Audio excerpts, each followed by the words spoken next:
remercions infiniment pour ce que Dieu va nous accorder comme bénédiction, en parlant encore du nom de Jésus comme étant une maison de trésors que Dieu nous fait découvrir et éternellement. Bénissons, s'ils vont suivre ceci, ils vont partager cette vidéo. Nous te le demandons au nom de Seigneur Jésus-Christ. Amen. Nous sommes dans la vidéo 17.M7. Nous sommes arrivés à la 7e merveille. Il y en a beaucoup. Dans la 7e merveille, on nous parle maintenant du nom de Jésus-Christ qui est une prophétie qui annonce la seconde venue du Messie Jésus-Christ dans Dieu destiné. Nous avons vu cela. Nous avons vu que dans le chemin du nom de Jésus-Christ, il y a la première venue et la seconde venue de Jésus-Christ. Mais nous voulons maintenant nous attarder un peu sur ce qui concerne la seconde venue de Jésus-Christ. C'est tellement profond, c'est tout un livre, mais on va seulement parler un peu de mots. Nous avons répété ici le chemin qui montre les deux fonctions de Jésus-Christ. Quand maintenant le trait d'union s'ouvre, quand Jésus n'est plus égal à Christ, nous avons aussi Jésus qui est dans sa portée de Fils. Il va répondre ça. Ça, c'est la première vie. Il va répondre de ça comme sacrificateur qui fait les sacrifices de lui-même, ou comme avocat avec son nom de Jésus. Nous avons aussi pour le deuxième venue, ça c'est le deuxième venue.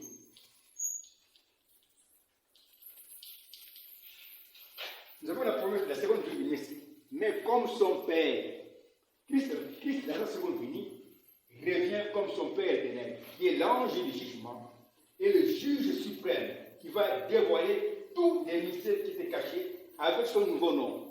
Quel est ce nouveau nom? Son nouveau nom de révélation de la parole, ou la parole qui est révélée. Ce nouveau nom fait crier parce qu'il fait connaître le mystère caché. C'est pour les quand il a parlé de ce nouveau nom, dans les sceaux, il dit que voilà, le nouveau nom de Jésus-Christ, c'est ce qu'il est. Il est le Saint-Esprit. C'est pourquoi il vous fait crier. C'est pourquoi vous criez comme vous le faites. Parce que ces noms nouveaux apportent seulement la révélation de la parole de Dieu.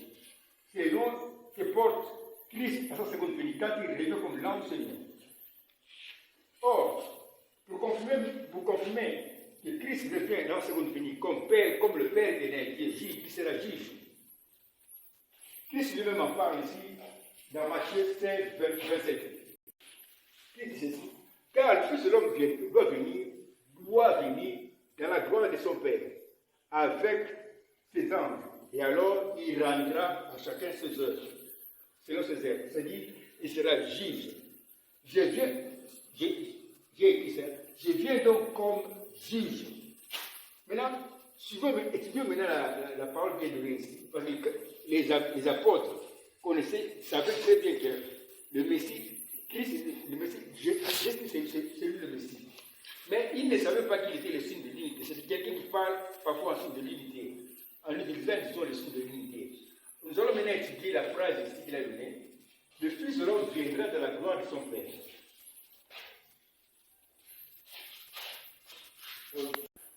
Car le Fils de l'homme doit venir dans la gloire de son Père. Le Seigneur ici a parlé en signe de l'unité, comme on peut le remarquer.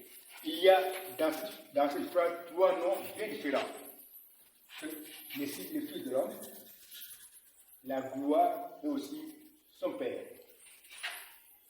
Le Fils de l'homme, la gloire et son Père. Les trois choses qui sont différentes ont un signe. Il y a combien qui les unit dans un chemin de prophétie. Ça, c'est la même phrase. C'est ce que nous avons écouté ici. La même phrase devient un signe qui est commun, qui les unit. Dans un chemin de prophétie, nous avons trouvé maintenant un chemin de prophétie qui montre l'unité du Fils de l'homme, de la gloire et aussi de son Père. Ça, c'est un chemin de prophétie qui est ici donné dans une année, qui est inconnu aux anges. Quand le Seigneur avait parlé aux disciples, il avait parlé donc dans cette langue ici, en signe de l'unité. Or, son Père, le Père du Fils de l'homme, c'est Dieu lui-même. C'est pourquoi on peut aussi remplacer, pour avoir une bonne expression, on peut remplacer son Père par Dieu. On a fait ça pour avoir une bonne expression de la prophétie. Ici, nous avons le Fils de Dieu, Nous avons partout la même phrase, même phrase.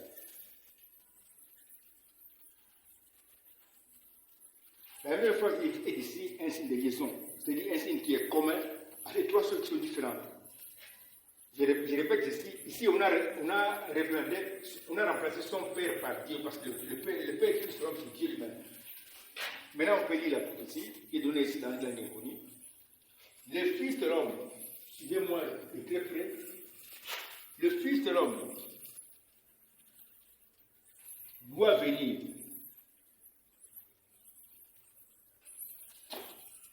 Le Fils de l'homme qui viendra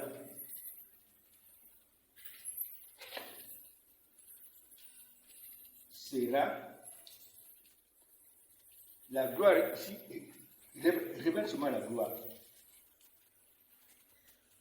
Dieu ici révèle seulement Dieu.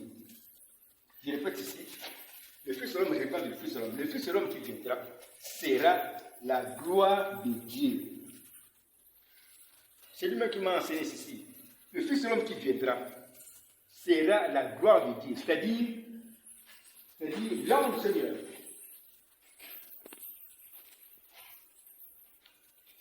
L'ange du Seigneur.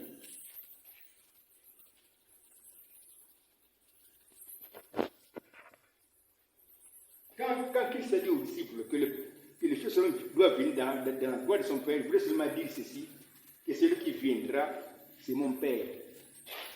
C'est l'ange Seigneur. Et c'est Jésus-Christ, c'est celui qui est venu. Ceci se trouve aussi dans Apocalypse. Confirmation. La même prophétie se trouve dans Apocalypse. Dans Apocalypse 10.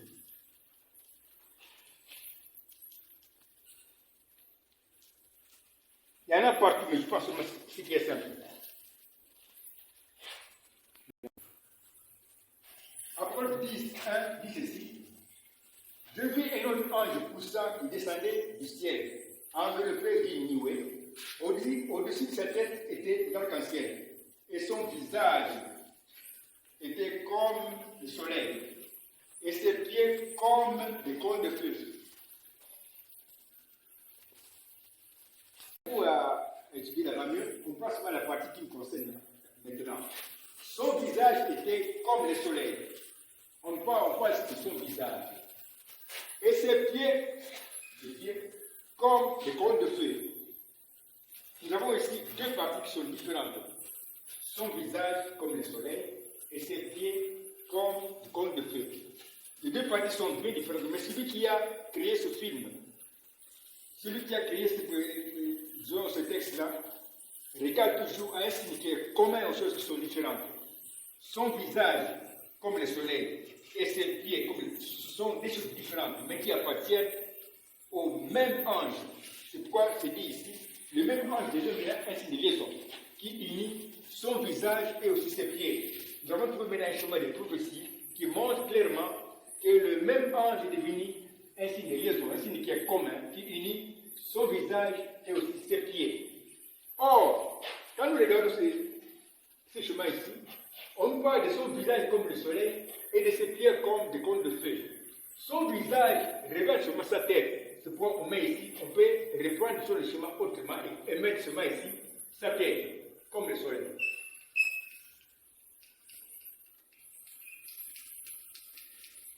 Je vais lire maintenant ce qu'on m'a enseigné. Ici, en train de lire ce qu'on m'a enseigné par celui qui existe par lui-même, qui s'appelle Jésus-Christ. Ce sont ici des choses que tu connais déjà très bien. Mais nous voulons seulement montrer la promesse de ma seconde venue. Son visage était comme le soleil et ses pieds comme des cônes de feu. On nous parle ici de deux choses bien différentes. Son visage et ses pieds. Les deux choses ont un signe qui est commun qui les unit. Le même ange comme ci-après, comme on l'a fait là-bas. Or, le visage révèle seulement la tête. C'est ce qu'on a fait ici. Nous pouvons alors compléter notre chemin de prophétie ci-après. Je lis, Maintenant, le chemin nous présente le même ange depuis sa tête jusqu'à ses pieds. Or, je t'ai enseigné ceci. Quand on regarde un personnage depuis sa tête jusqu'à ses pieds, les pieds représentent la fin de la course de notre regard.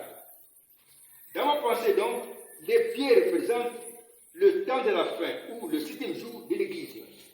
Quand on regarde un personnage de la tête à ses pieds, depuis sa tête jusqu'à ses pieds, les pieds représentent la fin de la course de notre regard. C'est comme ça qu'il m'a enseigné.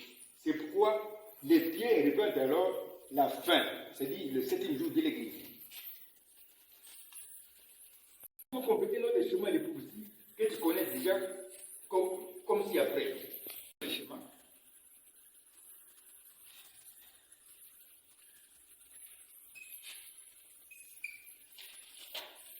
Le même ange qui était à sa tête, c'est-à-dire à son commencement, à la Genèse, sous la forme de lumière, révélée par le soleil. Allez, je vais d'abord prier. On a trouvé l'unité, le chemin qui montre l'unité de son visage comme le soleil et de ses pieds comme le cône de feu. Et nous avons dit que son visage révèle seulement sa tête. Nous avons mis ici sa tête. Or, quand nous lisons ce chemin ici, nous voyons que on nous présente ici l'ange Seigneur depuis sa tête jusqu'à ses pieds. Les pieds ici révèlent la fin de la course quand nous regardons un personnage de la tête à ses pieds. C'est pourquoi les pieds révèlent maintenant le temps de la fin, ou bien les 7e jours de l'Église. Voici maintenant la prophétie qui est donnée dans ce chemin qu'on avait trouvé. Le même ange qui était à sa tête, c'est-à-dire en son commencement, à la Genèse, sous la forme de lumière révélée par le soleil, cet ange-là qui était à la Genèse, sous la forme de lumière révélée par le soleil et appelé de Logos, c'est le même ange qui sera au temps de la fin, qui est ici révélé par le pied, sous la forme de la cône de feu. Alors je peux continuer à lire ici. 4 bâtonnets, une prophétie qui annonce mon retour comme Christ sous la forme de la cône de feu. C'est bien ici cette belle cône de feu qui a été photographiée au-dessus de la tête du précédent prophète de Branham, comme un signe du retour à la communion, c'est-à-dire à l'unité de l'homme-Dieu, comme cela était avec Dieu et Adam avant sa chute. C'est bien cette communion qui est promise aussi à Élie dans Exode 15, 27. Dans Exode 15, 27, dans lequel Dieu avait annoncé, avec le signe de l'unité, qu'il va rétablir la communion qu'il y avait entre l'homme et Dieu. C'est ce qui se passe ici au temps de la fin. C'est au temps de la fin, Dieu a rétabli la communion entre l'homme et Dieu. Comme nous le voyons dans la photo qui montre le prophète Branham et la colonne de feu. Le prophète Branham avec la colonne de feu.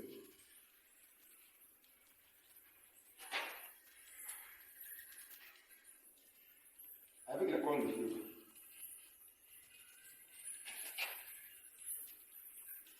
C'est simplement un signe qui montre le temps de c'est-à-dire la clôture du plan commun de la rédemption.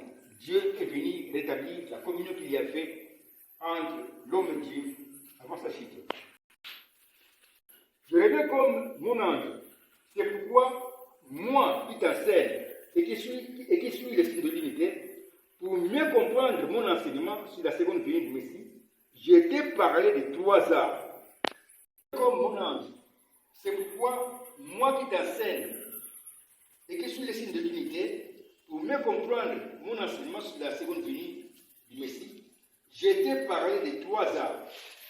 Comme ici, A, 3 arts. A comme avènement, A comme apparition, A comme ange.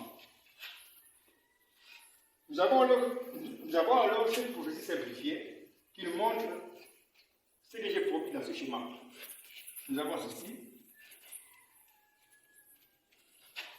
l'avènement du Seigneur, qui est ici représenté par A, ou l'apparition du Seigneur, qui est ici représenté par A, c'est la venue du Seigneur comme ange du Seigneur. L'ange du Seigneur, c'est la venue du Seigneur comme son ange, qui vient se reposer au 7e jour dans son épouse.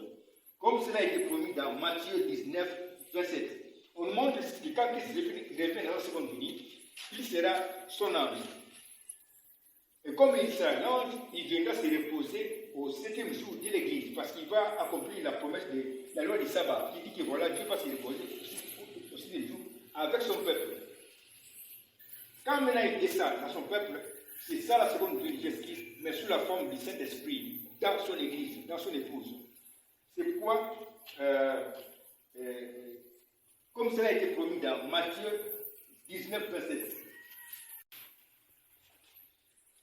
Je vous dis ça. Pierre, prenant alors la parole dans Matthieu 19, 27, lui dit, voici, nous avons tout quitté et nous avons suivi. Quand sera-t-il de nous? Jésus lui a répondu, je vous le dis en vérité, quand le Fils de l'homme au renouvellement de toutes choses, c'est-à-dire au temps où on va restituer à l'homme tout ce qu'il avait perdu par Adam, quand le Fils de l'homme, au renouvellement de toutes choses, sera assis sur le trône de sa gloire, le Seigneur continue, vous qui m'avez suivi, vous serez de même assis sur 12 trônes et vous jugerez les 12 tribus d'Israël. J'ai parlé des 12 disciples, des 12 trônes et des 12 tribus d'Israël. 12 disciples, 12 trônes de jugement, 12 tribus d'Israël. Or, celui qui m'enseigne regarde toujours aux choses qui sont différentes, toujours à ce qui est commun aux choses qui sont différentes. Nous avons ici 3 choses qui sont différentes. 12 disciples, 12 trônes de jugement, 12 tribus d'Israël. Mais lui qui a créé ce film, regarde toujours aussi ce qui est commun aux choses qui sont différentes. Nous avons aussi le même nombre de 12. Le même nombre de 12 partout. Le même nombre de 12 que nous avons placé ici entre parenthèses devient un signe de liaison, un signe de l'unité qui unit 12 disciples, 12 trônes de jugement et 12 tribus d'Israël. Nous avons ainsi trouvé un schéma de prophétie qui était écrit dans sa pensée avant la création de ce monde. Un schéma ici qui est dans une langue là qui est inconnu aux anges. Un schéma qui est écrit en signe de l'unité. L'âme de Dieu, c'est de l'unité. Pour une bonne expression de la prophétie, j'ai dit, ça c'est celui qui parle, j'ai dit d'ajouter 12 tribus qui ont le Dieu d'Israël. C'est ce qu'on appelle le Dieu d'Israël. C'est pourquoi maintenant le schéma change. Nous avons ici 12 disciples, 12 trônes de jugement et 12 tribus qui ont le Dieu d'Israël. Maintenant, voici la prophétie qui a été donnée. Quand lui a répondu maintenant aux disciples, les disciples n'avaient pas compris. Parce que quand il a parlé des disciples qui seront assis sur le trône de jugement, il avait parlé de Judas qui était un pécheur. Mais ça ne voulait pas dire que Judas serait aussi sur le trône de jugement. Non, non, non. Il voulait seulement annoncer ce qui va se passer au temps de la fin, comme nous le voyons ici. Voici ce qu'il avait promis, en signe de dignité. Les 12 disciples ici représentent seulement l'épouse, au temps de la fin. Les 12 trônes de jugement, leur unité représente seulement le trône de jugement, où sera assis le juge suprême. Les 12 tribus qui ont le Dieu d'Israël représentent tout simplement le Dieu d'Israël. Alors voici la prophétie. L'épouse qui est représentée par 12 disciples sera le trône de jugement qui va porter comme juge le Dieu d'Israël. Dieu sera donc dans la chair humaine, dans l'épouse, dans laquelle sera un prophète Élie. C'est bien dit. Dieu sera donc à nouveau dans la chair humaine, dans l'épouse, dans laquelle sera un prophète Élie, par la bouche duquel il fera entendre, par la bouche de ce même prophète Élie, le mystère de sa Bible. Qui est alors ce prophète Élie? La réponse se trouve dans Genèse 18. Dieu sera donc à nouveau dans la chair humaine, dans l'épouse, dans laquelle sera aussi un prophète Élie, par la bouche duquel il fera entendre le Messie de sa Bible. Qui est alors ce prophète Élie? Au temps où Dieu sera dans la chair humaine. La réponse se trouve dans Genèse 18. La réponse à la question, qui sera le prophète Élie par lequel Dieu fera connaître ses mystères quand il sera comme juge dans l'épouse? Je vais lire ici. Dieu sera à nouveau dans la chair humaine, comme fils de l'homme, sous la forme de son épouse qui sera son nouveau corps de chair, formé de plusieurs nés de nouveau, dans le ministère d'un prophète Élie,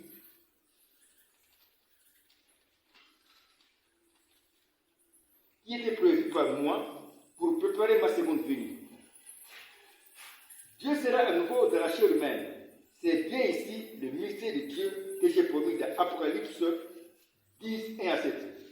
À ma première venue, j'étais dans la chair humaine comme fils de l'homme, qui était comme un pays fils de l'homme.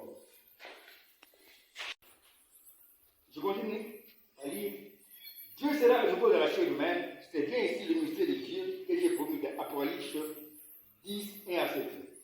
À ma première venue, j'étais dans la chair humaine comme fils de l'homme, qui était comme un pays fils de l'homme, avec un seul habitant, qui était Jésus. Mais à ma deuxième venue, et selon la loi du sabbat, dans laquelle j'ai promis de me reposer au septième jour, avec mon peuple, je suis à nouveau dans la chair humaine comme fils de l'homme, qui est devenu le pays fils de l'homme, formé de plusieurs habitants, qui sont les membres de l'épouse.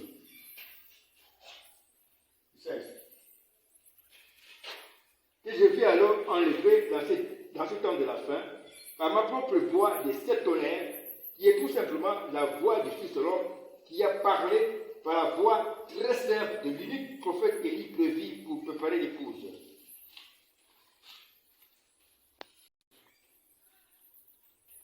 Pour préparer l'épouse que je vais enlever. Qui est alors ce prophète Élie, qui est le dernier prophète de l'Église des nations? On trouve dans Genèse 18, comme je te l'avais démontré, grâce au signe de l'unité que je t'avais profondément enseigné. Genèse 18 parle de 3 hommes lavés aux pieds par Abraham. Souligne-moi cette phrase. Genèse 18 parle de 3 hommes lavés aux pieds par Abraham. Voici mon signe de l'unité dans cette phrase qui a le nombre 3, qui est le blanc de Dieu, qui est la perfection. Nous avons deux parties bien différentes. 3 et les hommes lavés aux pieds par Abraham. 3 et les hommes lavés aux pieds. Ce sont ici deux parties différentes. Il y a la partie 3 et la partie des hommes lavés aux pieds par Abraham. Les hommes lavés aux pieds par Abraham. Mais celui qui m'a enseigné, il regarde toujours au signe qui est comme une chose différente. Le nombre 3 ici, et les hommes qui sont lavés aux pieds par Abraham ont un signe qui est commun qui les unit. C'est la même phrase que nous avons soulignée. 3 hommes lavés aux pieds par Abraham. C'est deux parties différentes, c'est dans cette phrase-là, dans cette même phrase. C'est pourquoi il dit ceci. Ce sont là deux parties différentes, mais qui ont un signe commun qui les unit. La même expression. 3 hommes. Nous avons alors l'unité suivante. Nous avons l'unité qui montre. Nous avons ceci.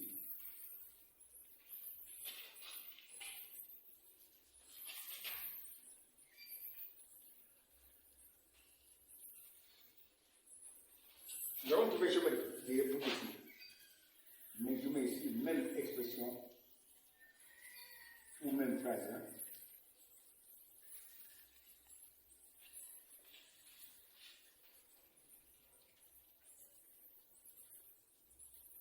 Nous avons trouvé un schéma de prophétie qui annonce ce qui va se passer au temps de la fin, mais que Dieu a caché dans Genèse 18. Nous venons de trouver un schéma de prophétie qui était écrit dans ma pensée avant que je puisse créer un ange et ce monde. Donc ici, un schéma qui est écrit dans ma pensée, dans ma propre langue, qui est inconnu aux anges. C'est pourquoi je continue à te répéter que les anges sont surpris de découvrir cette langue seulement aujourd'hui où tu écris, alors que tu n'es même pas un prophète. Le prophète Branham parle de cette langue inconnue aux anges à l'ouverture du 6e sceau, dans son livre Révélation des sceaux, à la page 575, paragraphe 300.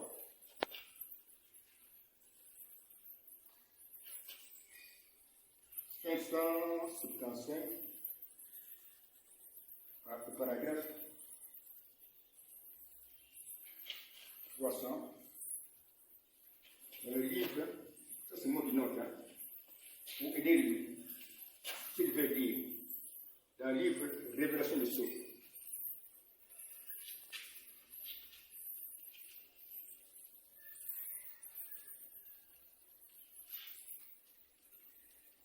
Dans ces livres-là, les parlent de cette langue-là qui est inconnue. Et il y a c'est bien dit, nous les avons Branham, et il y a une chose que je ne peux pas interpréter parce que c'est dans une langue inconnue. Mais j'étais là et j'ai vu cela devant mes yeux. Et c'est le 3e poule qui approche. Maintenant, le Seigneur explique, le précédent prophète Branham n'a pas donné l'interprétation de ce qu'il a vu parce que c'est donné dans une langue inconnue qui est tout simplement le signe de l'unité que je t'ai enseigné. Or, quand le prophète Branham a dit « Je vis cela devant mes yeux », c'est alors qu'il a donné spirituellement l'interprétation de ce qu'il a vu, qu'il a évité de publier. Nous avons étudié cela ensemble et nous avons découvert exactement ce que le précédent prophète Branham a vu dans le 6e sceau. C'est le grand mystère de Dieu qui crée des hommes parfaits et qui porte en eux le visage de chaque individu dans la perfection. Note de l'écrivain. Nous avons déjà parlé de ces choses dans les vidéos précédentes. C'est pourquoi, au paragraphe 407 du même livre, le prophète Branham dit ceci. Cet ange était à ma gauche. Il avait volé directement vers moi. Voilà mon chéri 4 bâtonnets, le signe de l'unité de l'homme et Dieu. C'est pourquoi le prophète Branham continue. Or, ça c'est le 7e sceau. C'est encore quelque chose d'impressionnant et nous sommes, nous ne savons pas encore ce que c'est, parce qu'il n'a pas été permis qu'il soit brisé. Je précise, ça c'est celui qui parle. Je précise, c'était brisé pour le prophète qui a vu la chose, mais ça sera brisé aujourd'hui où qui écrit. Nous parlerons clairement de ce que le prophète Branham avait vu et qu'il a évité de parler pour ne pas être vraiment adoré comme Dieu. Dieu porte dans le branhamiste qui est né de nouveau le visage de ce branhamiste qui devient alors en lui le plus beau entre 10 000. Nous sommes un peu sortis de notre sujet et revenons dans Genèse 18 où nous avons trouvé dans une langue inconnue aux anges le chemin suivant. Voici le chemin qu'on a trouvé. Maintenant, on va étudier ce chemin. Nous avons trouvé le chemin du monde de l'unité, du nombre de toi et des hommes lavés au pied par Abraham. Ce chemin ici a été trouvé grâce disons, au cimetière commun, au nombre de toi et aussi aux hommes qui sont lavés au pied par Abraham. La même expression de 3 hommes lavés au pied par Abraham que nous avons souligné. Voici la prophétie. Toi ici représente Dieu qui est la perfection. Dieu qui est la perfection, qui est ici représenté par toi, sera comme fils de l'homme dans la chair humaine de plusieurs hommes qui sont, je continue, ou né nouveau, l'âme dit né nouveau, au temps de la fin, qui est ici représenté par le pied, dans le ministère d'un prophète du nom de Branham. La prophétie.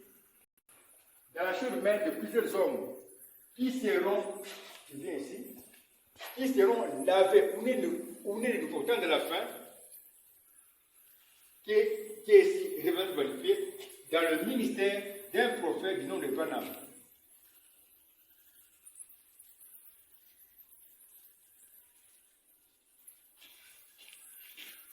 D'un prophète du nom de Branham.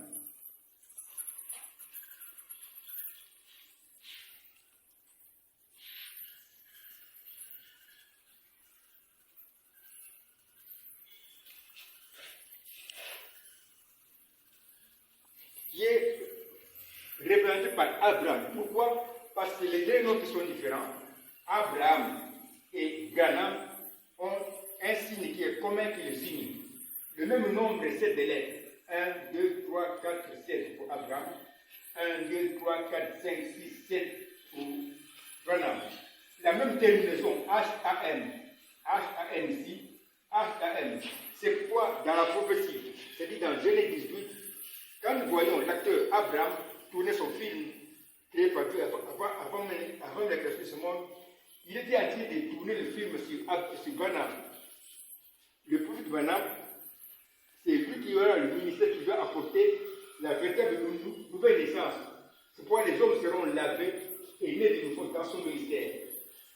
Ceux qui seront lavés et nés de nouveau dans son ministère seront le nouveau corps de chair du Fils de l'homme. C'est-à-dire, l'enseigneur va se reposer en eux. Et ce qu'il dit ici, je répète ici, Dieu qui est révélé par Dieu qui est la perfection qui est ici révélé par toi, c'est là comme qui seront dans la chair humaine de plusieurs hommes qui seront nés de nouveau dans le ministère des prophètes du nom de Branham. C'est-à-dire, dans plusieurs hommes qui seront des branhamistes. Dieu se repose dans les branhamistes qui sont nés de nouveau. Pourquoi? Parce que le nom Abraham, le nom Branham, bien qu'il est différent, présente quelque chose de commun, un signe qui est commun. Le même nombre de lettres et la même terminaison H-A-M. Maintenant, se pose une question. Quelle est sa mission réellement? Par le ministère des prophètes du nom de Branham, qui signifie, nous avons dit ça, maintenant on va voir sa mission. Dans Genèse 24, c'est là où on va parler de la mission de Branham. Dans Genèse 24, Abraham a confié à Eliezer la mission d'aller chercher une femme pour son fils Isaac. Loin de Canaan. Abraham a alors dit à Eliezer de mettre sa main sur la couche d'Abraham pour lui jurer de ne pas prendre les filles des Cananéens. Dans ce cas, quand nous regardons ce film, Abraham et Eliezer pour chercher épouse sont des choses différentes. Mais celui qui a créé ce film regarde toujours un signe commun. Le signe commun ici, c'est la main d'Eliezer. Parce qu'Abraham a dit ceci à Eliezer, mets ta main sur ma cuisse et jure-moi que tu ne vas pas prendre les filles ici, les filles du Canaan. Alors, Eliezer a mis sa main sur la cuisse d'Abraham. Cette main-là est devenue maintenant le signe de liaison. La même main.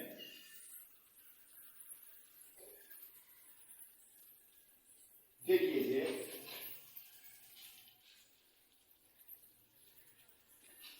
est devenue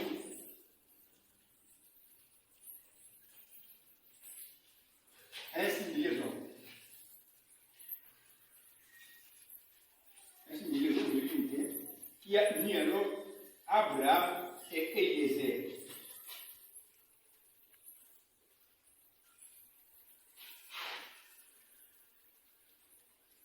La même main, dans la partie de la Bible, la même tête d'Eliezer est devenu un signe de liaison qui a uni Abraham et Eliezer, comme on le voit dans le schéma ici. Nous avons maintenant trouvé un schéma qui montre l'unité d'Abraham et Eliezer, avec comme signe de l'unité que nous avons placé dans la même main. La même main ici a provoqué un schéma de tout que nous avons trouvé ici, mais dans une ligne connue. Voici la prophétie qui est donnée ici. Parce que quand nous avons le signe de l'unité, et il annonce la prophétie. Abraham représente le prophète Branham. Nous avons trouvé ici un schéma qui nous montre un personnage qui est à la fois, à cause duquel il aussi, un personnage qui est à la fois Abraham et Eliezer. C'est-à-dire, Abraham et Eliezer sont maintenant dans le même rôle d'un personnage qui sera au temps de la fin. Maintenant, voici maintenant la prophétie. Le prophète Branham, qui est ici représenté par Abraham, sera le prophète Élie, que je prévis pour chercher comme Eliezer.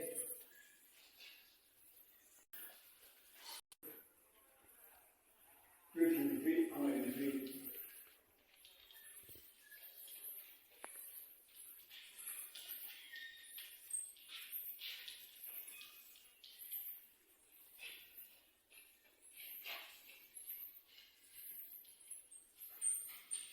Pour l'homme Jésus.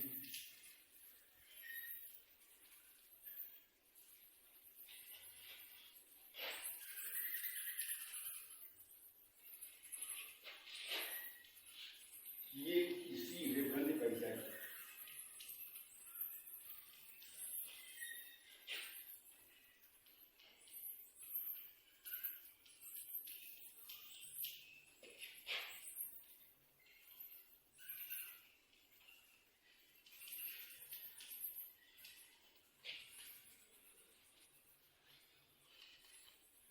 Voici la prophétie qu'on relit ici. Le prophète Branham, qui est ici représenté par Abraham, sera le prophète Élie que j'ai prévu pour chercher comme Eliezer une épouse que je vais enlever pour l'homme Jésus, qui est ici représenté par Isaac. C'est pourquoi je t'ai dit l'autre jour ceci. Le salut est en Christ pour tout le monde, mais l'enlèvement est seulement dans le message du temps de la fin du précédent prophète Branham. En dehors de son message, il n'y a pas d'enlèvement. C'est impossible. Je signe ce que je viens de dire avec la signature de toi qui est adopté pour démontrer ceci avec le signe de l'unité. Je répète ça ici.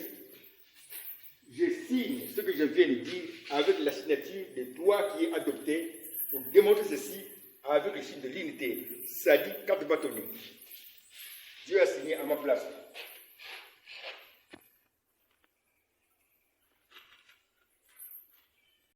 Voilà mon chéri 4 bâtonnets. On s'arrête ici. Ciao. Merci grand Logos pour ta précieuse conduite. Ciao. Ok, ciao. Prions le Seigneur. Dieu bien-aimé, merci pour cette grâce que tu nous as accordée d'être arrivé à cette étape si Père et bien-aimé. Oui, ta grâce, bénis ceux qui vont lire ceci et leur accorder aux de tes bénédictions en Christ Père et bien-aimé. Merci pour le mystère de l'enlèvement qui est en cours, Père et bien-aimé. Merci pour cette grande révélation que tu m'as donnée concernant le message de la vie qui prépare l'enlèvement. Sois béni pour tout, au nom de Jésus. Amen.